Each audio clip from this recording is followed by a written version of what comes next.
¿Es un relato pero de Platón o no? Sí, es un relato de Platón. ¿Y qué dice el relato ese? Y explica cómo las personas pueden, o sea, vivir, ¿cómo se dice? Como no en una mentira, pero como tipo engañado por No me lo cómo expliques. se ven las personas Esperá o cómo se ve saber. a un objeto. No me lo expliques. Yo quiero que me cuenten el mito. Después lo. Es como que dice que hay que aprender a pensar y cuestionar para descubrir la verdad, porque quizás la verdad que nosotros creemos que es solo una parte o una sombra por encima. Porque, Perfecto. Pero porque todos me miran están hacia uno, contando en la interpretación y yo lo primero que quiero es que hablemos del mito. miran Contame el hacia la... mito. Yo no tengo ni idea qué es el mito, no lo leí, no tengo ni idea. Yo ¿Qué me dice acuerdo, el mito? yo me acuerdo un poco, es algo como que estaban abajo personas, Había una cueva, una sí, en caverna. una caverna, eran ¿Qué es como una prisioneros o algo caverna? así, No Una es, cueva de hombres mirando el fuego. no es pero miraban taberna, hacia la ¿eh? pared. Es una No caverna, o sé, sea, es una cueva. lo que yo me acuerdo es que en la alegoría de la caverna, como que hay personas mirando A la sombras en la pared. pared, Al y como, fondo, claro, y como nunca vieron otra cosa, piensan como que eso es su realidad porque es lo único que conocen, hasta que exactamente. uno logra salir de la caverna, de Espera, la espera, vamos cueva. despacito. Hay una caverna. Hay una caverna, que es una caverna, es una cueva que tiene con un fondo muy profundo, oscuro. Y después un extremo donde hay luz. Adentro de la caverna, ¿qué habían? Había personas que estaban Sí. encadenadas mirando hacia el fondo, no podían girar la cabeza. Es como que la caverna representaría Pará, la ignorancia. no malinterpretemos, después lo vamos a interpretar. Ahora hagamos la descripción de la caverna. Después, ¿qué pasaba? Sí, sí, Juli. Que habían como sombras. Exactamente, afuera de Son la las... caverna pasaban, o sea, atrás había un fuego, atrás pasaban personas, Sí. y hablaban esas personas y los fulanos estos que estaban atados, lo que miraban era el interior y en el interior veían las sombras Sí, de la caverna, ¿no? sí. Y un día, Y ellos creían que eso era, para ellos, esa era la realidad. sí, Perfecto. Un porque era día, o sea, como ellos era lo único que veían. exactamente, Y después uno logra salir. ¿Uno o dos? sí. No me acuerdo, uno solo. Alguien sale, no explica mucho, alguien sale y ¿qué descubre? La luz. Nuevo conocimiento en realidad. O La sea, es luz. como el pasaje de la ignorancia al conocimiento. Pero me Pero estás no, interpretando, Zoe, contame, este el, fulano sale. sí, y ve como el sol, El la luz del sol, que sol. al principio se encandila como cualquier Sí, persona que sale de una cuestión oscura, o sea, y salís afuera y te encandilás. Entonces primero ve así medio nublado y después, pero el sol tampoco puede mirarlo de frente, pero ve que los colores son brillantes, que ahí está iluminado. Eso es lo que ve. sí. Después vuelve al interior de la caverna y ¿qué hace? ¿Vuelve o se queda afuera? No, Vuelve. vuelve y los prisioneros no, como que no le creen. Le dicen que está loco. Sí, Que está loco, porque como si la realidad es esa. Bueno, ese es el mito, alegoría de la caverna. Eso tiene dos posibles interpretaciones. Hay una interpretación, o sea, el objetivo con el que lo hace Platón es para explicar esta cuestión de la teoría de los dos mundos, su ontología, o sea, cuál es el ser de las cosas, qué es lo real. Entonces él va a decir, hay dos mundos, el mundo de lo sensible, que en el mito es lo que sucede en el interior de la caverna, y el mundo inteligible, que es el exterior de la caverna. ¿Se entiende? Entonces va a decir que ese mundo sensible, fíjate que encaja con por qué usa el mito para explicar esto. Va a decir, lo que las personas ven en el interior de la caverna es ese mundo sensible, el mundo que cambia, que termina siendo, no es terminación, sino que es una copia del mundo inteligible, que es el mundo real, que es el mundo de afuera de la caverna, el que está representado en el exterior de la caverna. ¿Se entiende? Y en el afuera, que es Más ese o mundo, menos. O sea, él con esa con esa alegoría, con ese mito, él sí, usa intenta explicar los dos mundos. exactamente la teoría de los dos mundos, porque acuérdense que cuando nosotros vimos los griegos, cuando vimos las etapas de la filosofía, una de las preocupaciones que tenían los filósofos era decir qué era lo real. ¿Qué es lo real? ¿Por qué? Porque ¿qué hace que algo sea lo que es? Esa era la pregunta por la ontología. ¿Qué es? ¿Qué es lo real? Para los griegos, lo real es algo que no cambia, algo que es perfecto, algo que no muere, que no perece, que es eterno. Entonces dice, pero entonces no puede ser real este mundo, los objetos que mueren, que se destruyen, que tienen un fin, que cambian. Por ejemplo, es lo que hablábamos, yo digo, por ejemplo, cuando la pregunta por la ontología es preguntarse, ¿qué hace que Antonio sea Antonio? ¿Qué tiene en común el Antonio niño, el Antonio bebé, el Antonio adolescente, el joven Antonio o el futuro Antonio profesional, técnico en recursos humanos? Si nosotros lo miramos, eso que accedemos por los sentidos, Antonio, si nosotros lo hubiéramos conocido a Antonio niño, ¿luce igual que el Antonio joven actual? No, profe. No. ¿Y entonces qué? ¿Dejó de ser Antonio? No. ¿Qué le pasó el tiempo entonces? Cambió, o sea, ¿pero qué es lo que cambia de Antonio? La edad. Muchas Ajá, cosas. bueno, pero entonces lo que va a decir los griegos es qué es lo que hace que Antonio sea Antonio. Aparentemente su estatura no, porque seguramente cuando era más pequeño él era más bajito. Color de pelo tampoco, porque si él hoy tiene ese color de pelo, mañana se tiñe de verde o colorado, va a seguir siendo Antonio. ¿Entienden? ¿Qué hace que, cuando vos la pregunta por la ontología es qué hace que algo sea lo que es? ¿Qué es Antonio? ¿Qué es la belleza? Nosotros podemos conocer, por ejemplo, una bella canción, una mujer o un varón bello, un bello fuego, qué sé yo, una bella flor, un bello aroma. Pero ¿qué es la belleza? ¿Qué hace que la belleza sea la belleza? Esa es la pregunta por la ontología. Porque nosotros accedemos a esto porque para los griegos no puede ser lo que sea, o sea, lo real de una cosa, algo que cambie, algo que muera, algo que no sea en algún momento. ¿Se entiende? Yo había notado algo acerca de eso de lo de la belleza y había puesto como que todos los adjetivos bellos que conozcamos o que podamos percibir como bello participaban de la idea de lo que era de la belleza, pero no eran. La belleza en sí misma. Claro, O porque sea, la belleza era en sí perfecta y eterna, sin y embargo, es la algo que. idea. Sí, O hay sea, algo. lo real de la belleza es la idea de belleza. Que esa idea de belleza está en el mundo inteligible. Y nosotros podemos acceder solamente a través usando el intelecto, por eso se llama inteligible, o la razón. ¿Se entiende? Sí, profe. ¿El resto? En cambio, nosotros, y si vos, por eso la alegoría o el mito de la caverna,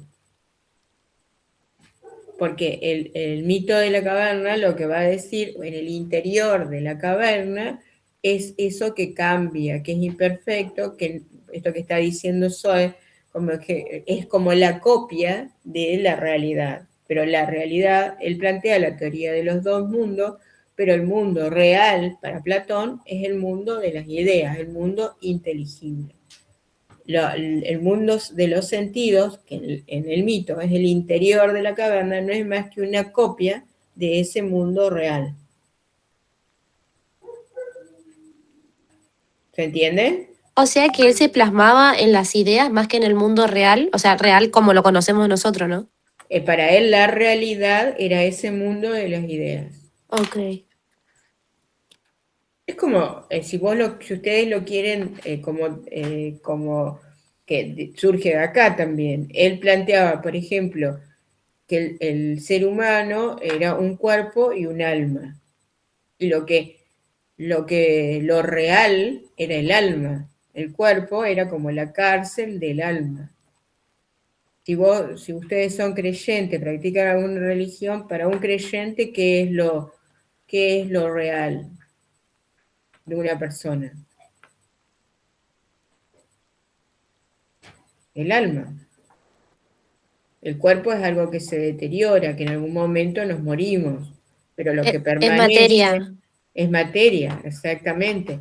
Y esa materia que vos estás diciendo, para Platón, es lo que accedemos a través de los sentidos.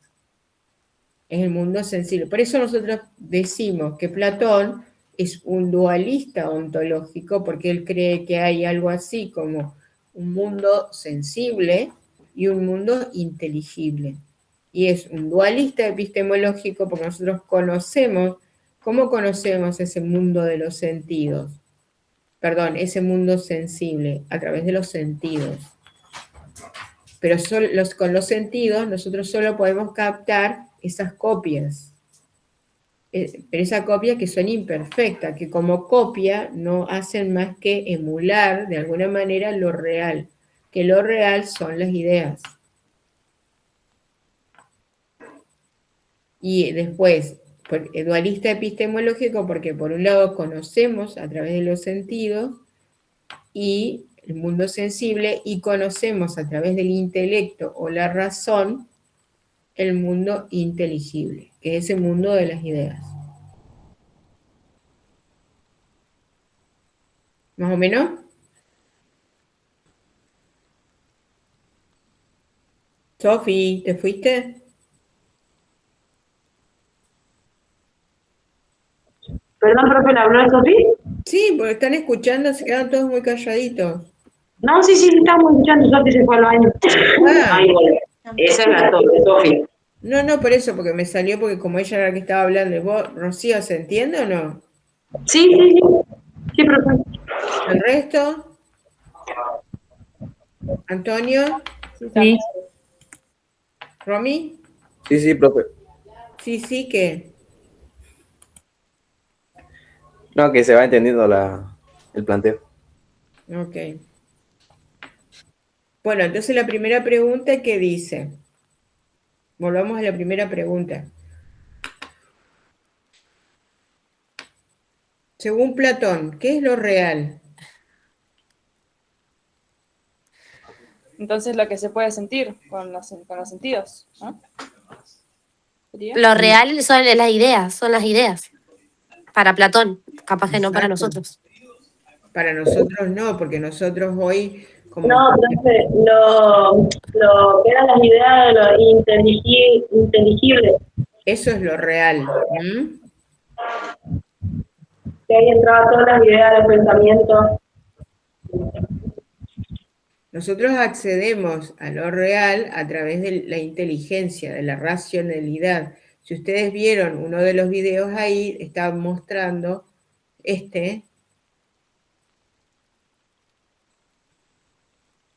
Si ustedes miran...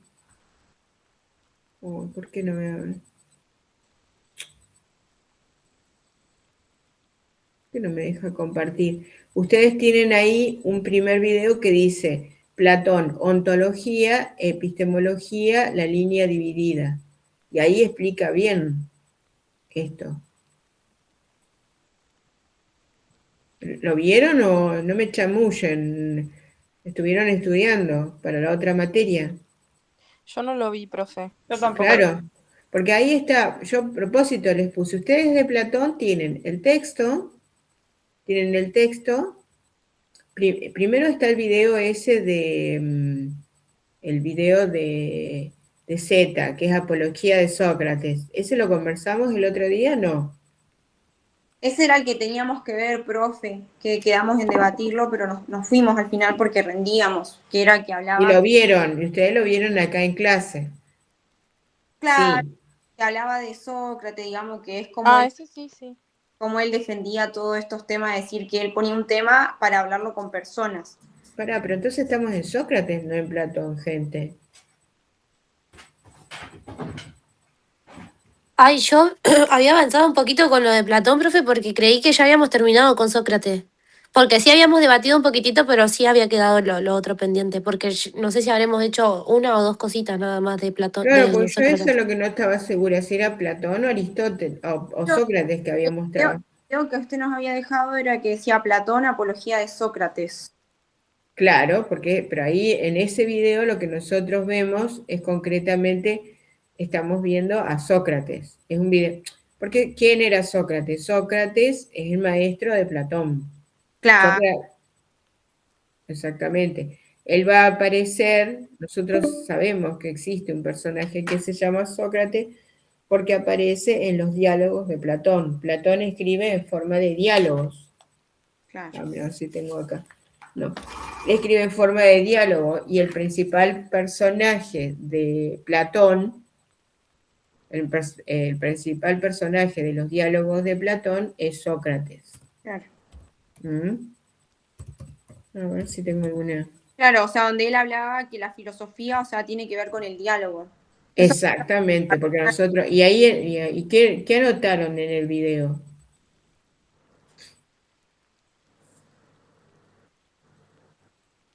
Y yo Del video. puse cosas como muy al azar, como Sócrates defendiendo la verdad, o sea, como que no se puede mostrar de manera lineal o directa. Sí. Una que él no cobraba las clases, sino que él salía como a debatir con personas y él ponía una apuesta en común de decir que era el amor, pero él no lo decía, sino que hacía que las personas den su punto de vista. Exactamente, y ese es el método socrático. Acá lo que nos interesa es el método socrático. Claro.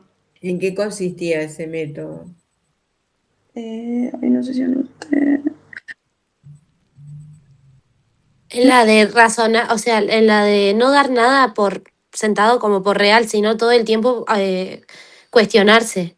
Eso es Bien. lo que él implementaba, el autocuestionamiento y como decía Juli. ¿Autocuestionamiento No, o no, un no, o sea, diálogo?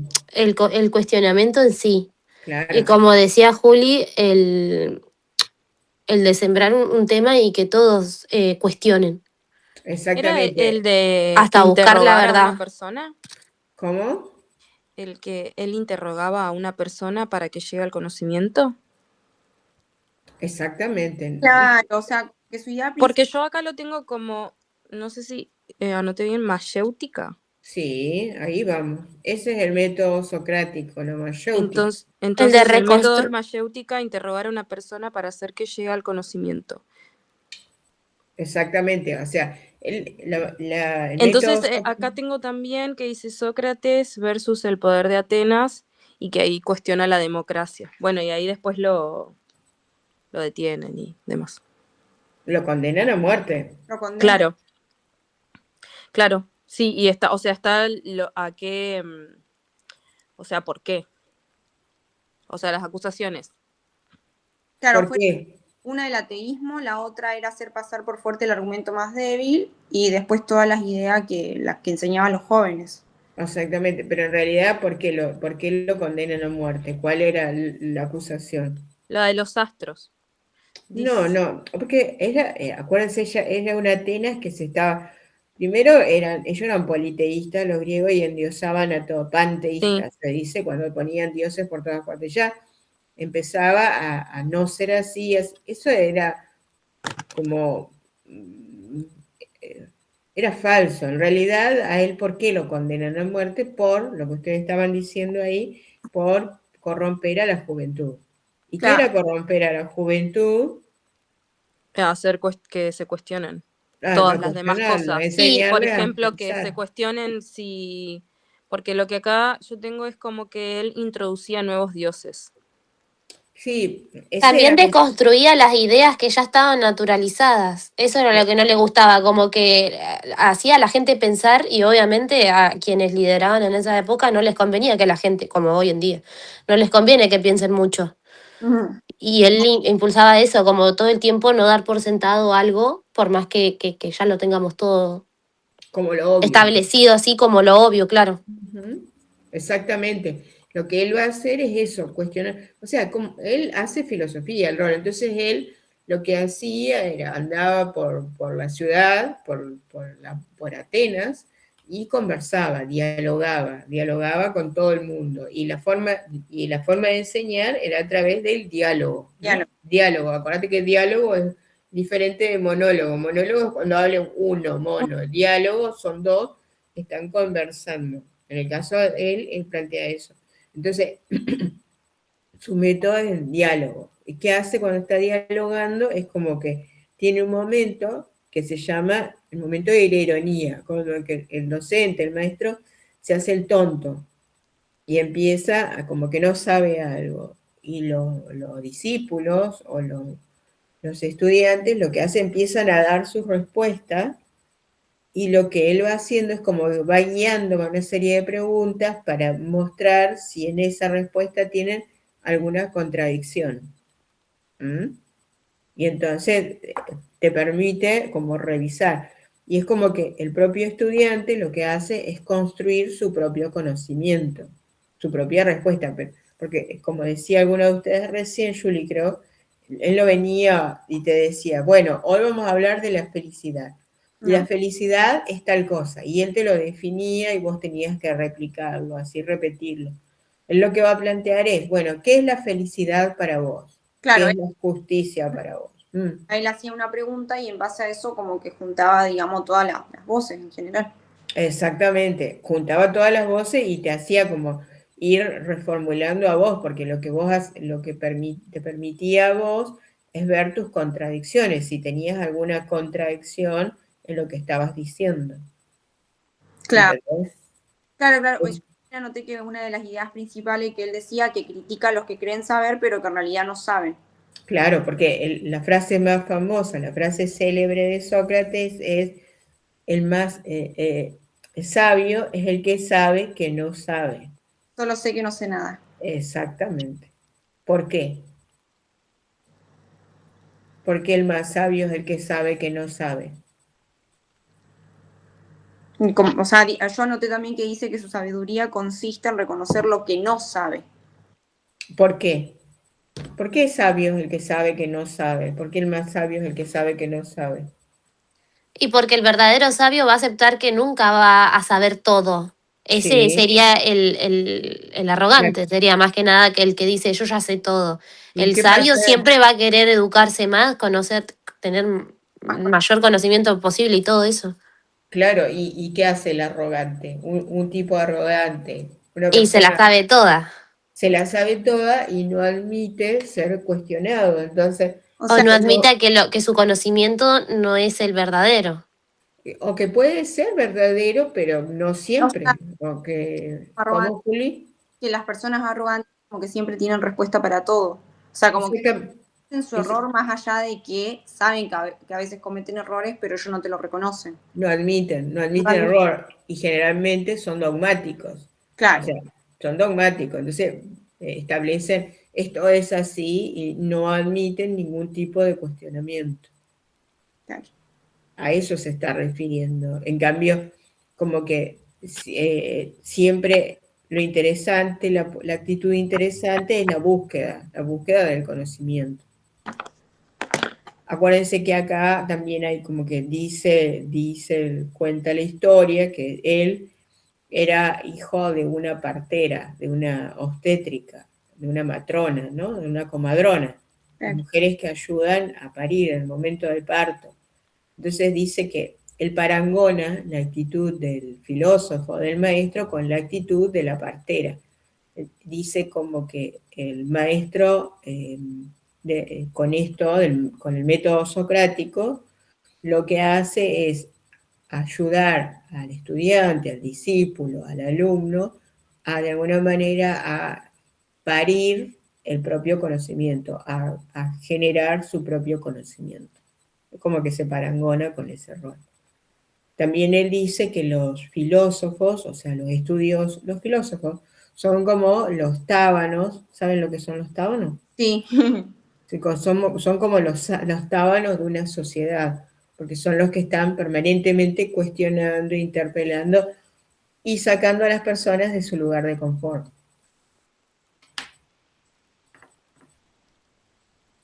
¿Más o menos? Sí, profe. ¿Qué otra cosa habían anotado? La defensa también. Porque ahora nos vamos a meter, pero yo con esto... Yo lo que, profe, a mí lo que no me queda, igual no es de él, es de Platón. Lo de la idea de belleza y eso, o sea, como que creo que... pero pará, porque yo ahí me metí la pata, pero también con la ayuda de ustedes, porque teníamos que ver esto primero, después nos vamos a meter. Sí. Entonces, la semana que viene vemos Platón. Sí, no te preocupes, mirá los videos. Me voy a olvidar que no me lo voy, bueno, no importa. Mirá los videos, pero no te preocupes que te vas a sacar la duda cuando lo veamos bien. Sí, creo que lo entiendo, pero no estoy segura. Está bien. Ahora faltan 5 minutos, así que yo voy a cortar y vamos a volver a entrar. Mando otro link y arrancamos de nuevo. Dale. Bueno, gracias, profe. Y ahí vemos el tema del... ¿Qué era lo que dijiste recién? ¿Que nos queda? Bueno, ahora sí. La defensa. La defensa, porque es apología de Sócrates. El libro el video está basado en el libro Apología de Sócrates, que tiene que ver con la condena a muerte de él, ¿no? Bueno, ahí ya entramos. Nosotros tenemos de Sócrates es a partir de los diálogos de Platón, porque como Sócrates tenía ese método de enseñanza que iba caminando, entonces iba caminando y enseñaba y dialogaba, tenía ese método. Entonces, no hay registros escritos de él. Nosotros sabemos que existió este sujeto que se llama Sócrates porque aparece en los diálogos de Platón. Y siempre está como discutiendo con otros filósofos contemporáneos a él, que son los sofistas. ¿Mm?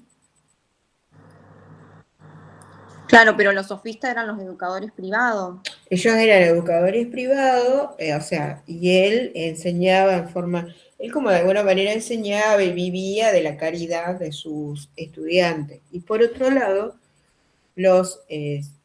Sócrates consideraba que habían verdades absolutas y había que buscarlas. En cambio, los sofistas no. Los sofistas decían que la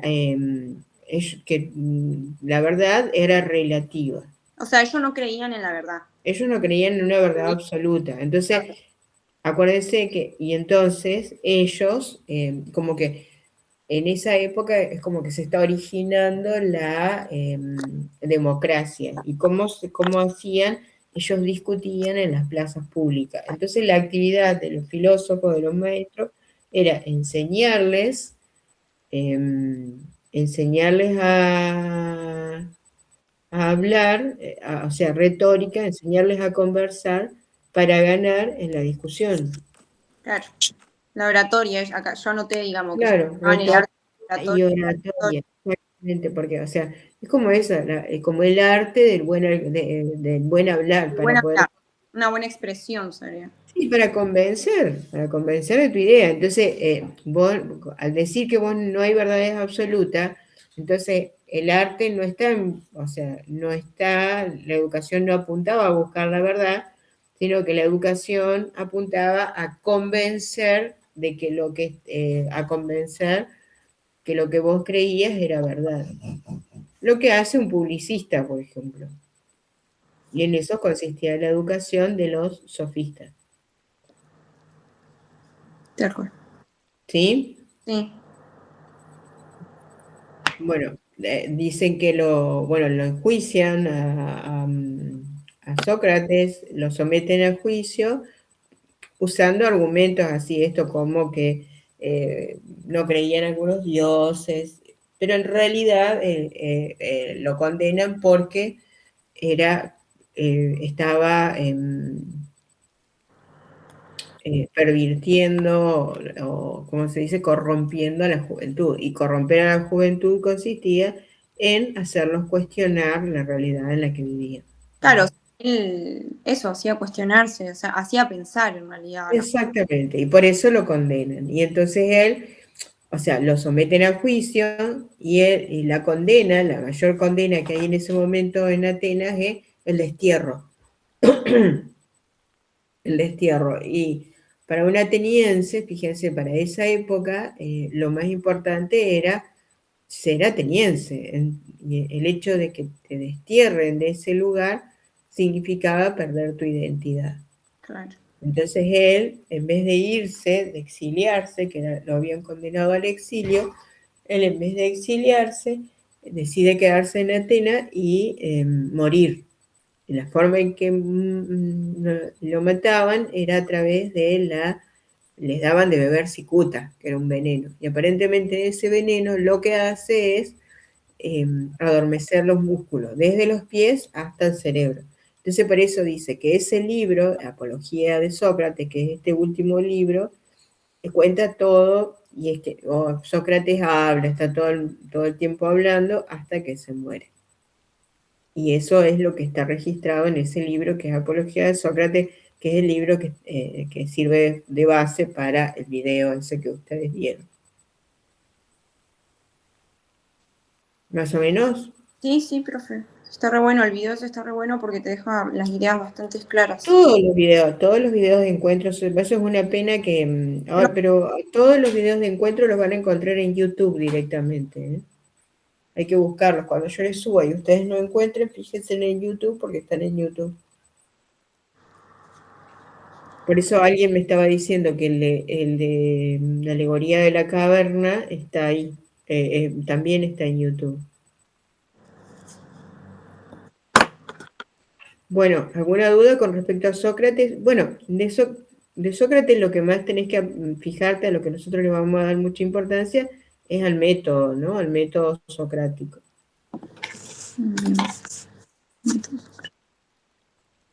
A la mayéutica.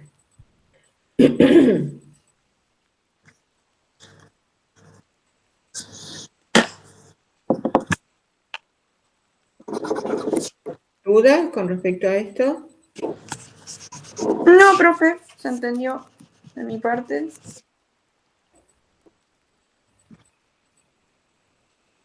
Y ahí con respecto a lo que... Julie, ¿estás? Sí, profe. Julie. Sí, estoy acá. ¿Cuál era la duda que vos tenías?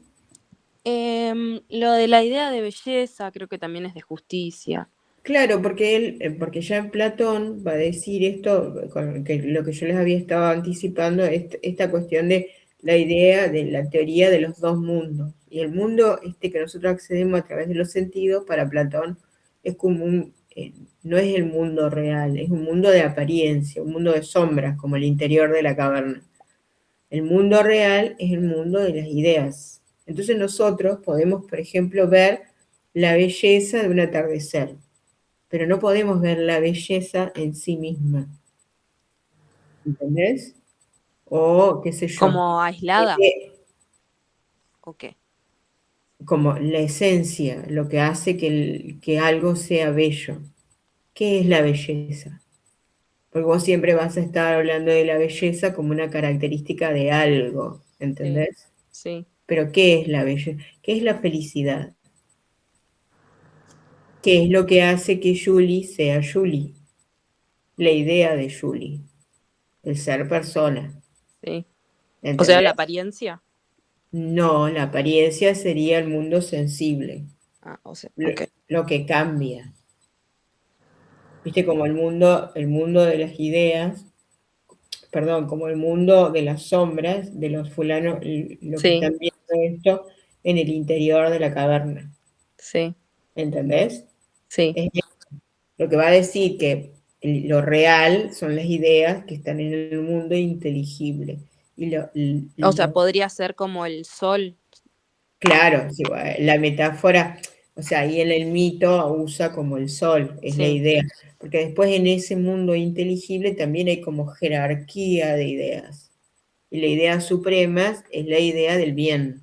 Y la idea del bien sería como el sol. Que no podemos incluso, por eso también, viste que ahí habla eso de que cuando sale este fulano de la caverna, como que está encandilado por el sol. Nosotros no podemos mirar al sol de frente. Sí. ¿Entendés? Eso está diciendo. Por eso es el mito ese. Pero ahora, esta semana, que no van a tener ningún parcial para la semana que viene, o sí, miren bien el material ese de Platón. Y yo ahora ya les había, así que la semana que viene tienen que explicármelo ustedes todo. Ustedes tienen ahí, denle mucha bolilla a la ontología y a la epistemología de Platón. La antropología, esa del carro alado y qué sé yo, léanlo para tenerlo en cuenta, pero... O sí, miren eso también, lo de la antropología, por nosotros nos interesa acá. Y después miren los videos, miren bien los videos. Porque siempre yo por eso a propósito les pongo los videos y el texto. Entonces si hay cosas que ustedes no entienden a partir del video, pueden arreglarlo con el texto o por ahí si te cuesta el texto, podés verlo en los videos. ¿Está bien? Sí, pero... ¿Qué tienen ahora? Reclutamiento. Ah, ¿tienen con Vanessa? No, con Agustina. Ah, con Agus. Ah, ¿cómo andan con Agus? Re bien, la profe es una genia. Qué lindo. Explica muy bien ella. Bien. Y es re dulce la profe, re comprensiva, tipo, si no tiene drama en volver a explicar algo, nada. Bien, qué bueno. Hace pausa, nos pregunta, ¿entienden, chicos? Si no, volvemos a explicar, ¿no? Una genia es. Bien, o sea que están bien con los profes. Sí. Perfecto. Bueno, vayan a descansar 10 minutitos, así van con... Pero entren bien a horario, así están bien, bien. ¿Mm? Bueno, profe, gracias, que tenga linda No, por noche. favor, nos vemos el lunes que viene, cuídense.